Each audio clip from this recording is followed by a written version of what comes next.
반갑습니다. 방금 소개받은 서울대학교 산업인력개발학 전공의 이찬입니다. 저희 2016년도 ATDIS 디브리핑 기조 강연부터 시작을 드릴 텐데요. 금년에는 콜로라도 덴버에서 개최가 됐었습니다.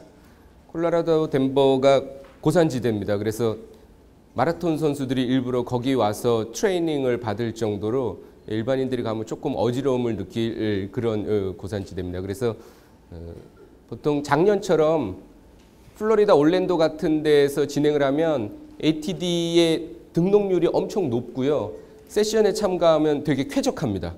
예, 그 주변에 뭐 디즈니, 골프장 좋은 데가 많아서 다 빠져나가시는데 콜로라도 덴버 같은 그런 고산지대면서 딱히 이 관광 명소가 근처에 없는 곳에서 개최가 되면 학습 풍토가 아주 좋습니다. 예, 세션에도 많이 참가하시고 그렇게 애들 오십니다. 금년에 83개국에서 약 10,000명 넘게 오셨고요. CEO 레벨부터 시작해서 인사교육 실무자분들께서 주로 오십니다.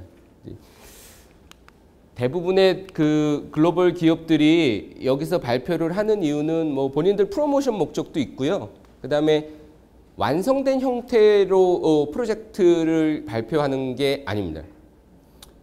어떤 기업 같은 경우, 아멕스 같은 경우는 예전에 3년 연속으로 발표했는데 첫 해에는 이거 하겠다, 두 번째는 이거 하고 있다, 세 번째는 이거 했다를 왜 발표하냐 하면 완결된 베스트 프랙티스는 아니지만 그걸 발표함으로써 중간에 전 세계의 인사교육 담당자들로부터 코멘트가 받고 피드백 받을 수 있는 그런 또 효과들이 있기 때문에 발표를 하기도 합니다. 그래서 ATD에 참가하셨던 분들 중에 상당 부분이 뭐라고 피드백을 주시냐면 저 진짜 저런 내용이면 우리 회사께 훨씬 더 낫다라는 코멘트들도 많이 하십니다. 단 랭귀지가 좀 우리 한국말로만 할 수 있으면 내가 훨씬 더 잘 소개할 수 있을 정도로다라고 말씀을 하는 이유가 그만큼 우리나라에 뭐 편차는 있습니다만은 꽤 많이 수준이 올라온 곳들이 있습니다. 그래서 HRD 측면에서는 상당 부분 저희가 올라와 있고 저 12,000명 중에 개최국인 미국을 빼놓고는 금년에도 우리나라가 제일 많이 왔습니다.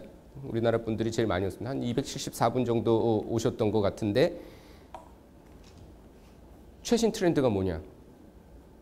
라고 물으시면 우리가 트렌드를 일견 글로벌 HRD 트렌드를 만들어가는 측면들도 있습니다. 그래서 기조 강연 세 분의 말씀을 소개를 드릴 텐데 그분들은 HRD 전문가는 아니에요. 인사교육 측면에서 말씀하신 건 아니고 본인들이 이 화두를 갖고 트렌드에 맞게 강연을 하시는 내용을 갖고 여기 ATDIS에서 소개를 드린 건데 그러면 저희가 해야 될 접목 포인트는 두 가지인 거죠. 저 내용을 어떻게 HRD 맥락에 꽂아 넣을 것인가 하나. 두 번째는 한국적인 상황에 어떻게 하면 저거를 접목시킬 수 있을 것인가. 그러니까 컨텐츠에 대한 부분 하나 있고 컨텍스트에 대한 부분들 두 가지를 이제 고려하셔야 됩니다. 그래서 저희 디브리핑 준비를 저희 연구팀에서 어떻게 하냐면 이제 한 10년째 하니까 노하우가 생겨서요. ATD 시작하기 100일 전쯤에 ATDIS에 연락을 합니다. 그래서 기조 강연자가 누군지 확인을 하고 세 분이 확인된 기조 강연자가 인포메이션이 오면 저희가 그때부터 이제 그분이 쓴 책이나 뭐 연구물, 발표물, 유튜브 영상 같은 것들을 쭉 분석에 들어가기 시작하거든요.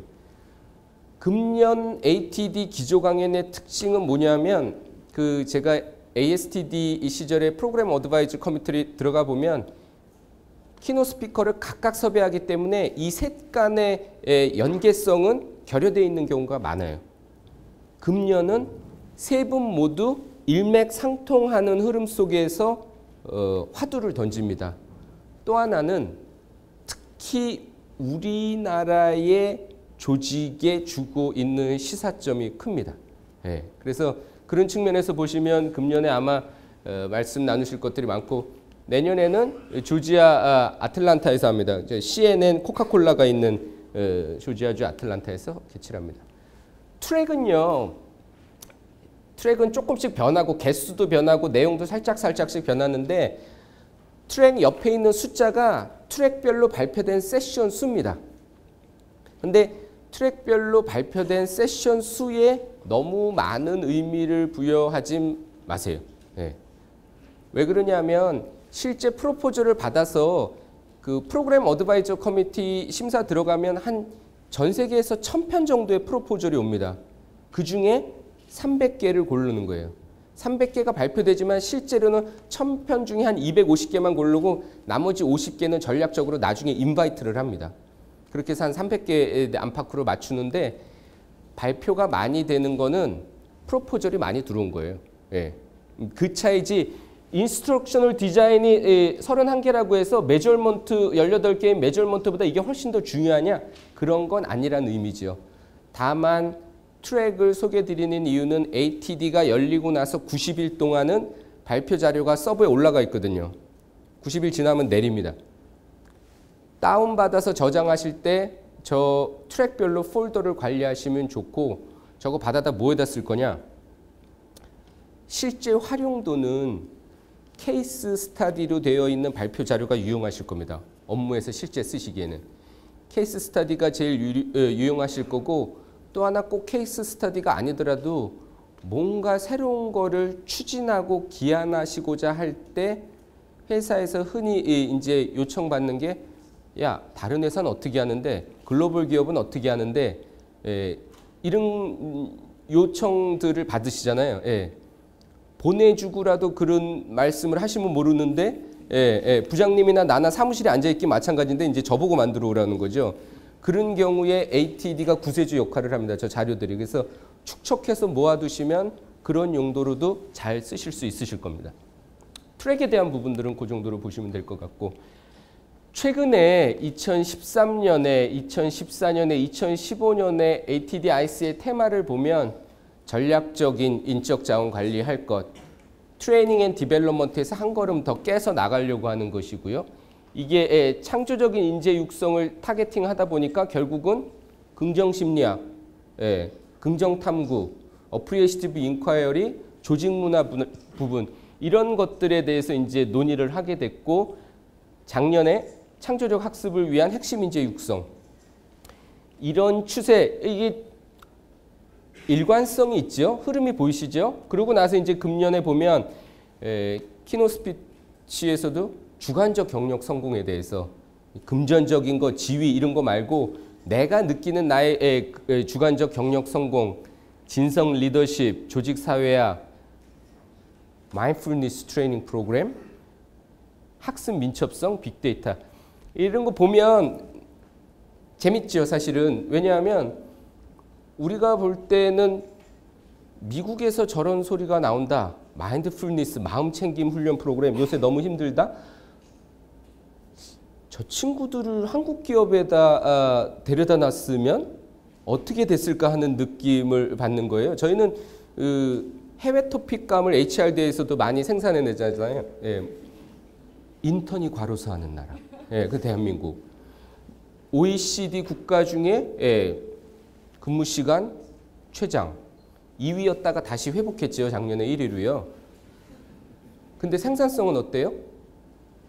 밑에서 3위예요, 지금. 여러 가지 이런 것들이 있는데 본인들도 이제 서양에서도 심지어는 이런 것들을 느끼기 시작하는 거예요. 그래서 ATD ICE 저희 기조 강연자 3분 중심으로 말씀을 드릴 겁니다. 세션은 에듀케이션 세션은 그 300~400개 되는 거를 굳이 하나하나씩 언급해 드리는 게 큰 의미가 없을 것 같아서 시사성 있는 거 몇 개 나중에 소개해 드리고 일단은 오늘은 기조 강연 중심으로 말씀을 드릴 겁니다. 첫 번째 기조 강연은 도대체 일을 왜 하는지, Y의 중심을 두고 내면의 세계에 개인 단위든 팀 단위든 조직 단위든 이 일의 의미를 어디에 보고 주관적 경력 성공을 어떤 식으로 내가 인지할 것인가가 얼마나 퍼포먼스에 영향을 주는지에 대해서 얘기를 하고 있고요. 두 번째는 수치심과 취약성에 대해서 얘기를 합니다.